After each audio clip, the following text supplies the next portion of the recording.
بسم اللہ الرحمن الرحیم۔ حضرت عمر بن شریط رضی اللہ عنہ اپنے والد سے روایت کرتے ہیں کہ ایک دن میں رسول اللہ صلی اللہ علیہ وسلم کے پیچھے سوار ہوا تو آپ صلی اللہ علیہ وسلم نے فرمایا، تجھے امیہ بن ابی سلط کے اشعار میں سے کچھ آتے ہیں؟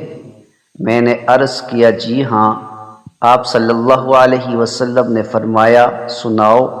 میں نے ایک شعر سنایا۔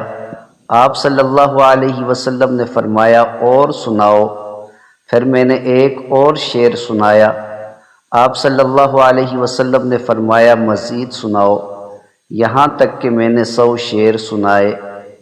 حضرت ابو ہریرہ رضی اللہ عنہ نبی کریم صلی اللہ علیہ وسلم سے روایت نقل کرتے ہیں کہ عرب کے کلمات شعر میں سب سے عمدہ لبید کا یہ شعر ہے، عَلَىٰ كُلِّ شَيْءٍ مَا خَلَا اللَّهُ بَاطِلٌ، آگاہ رہو، اللہ عز و جل کے سوا سب چیزیں باطل ہیں۔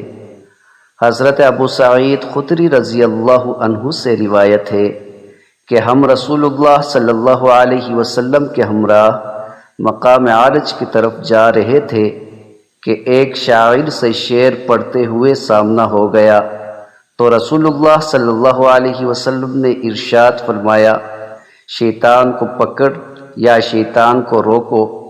آدمی کے پیٹ کا پیپ سے بھر جانا شعر کے ساتھ بھر جانے سے بہتر ہے۔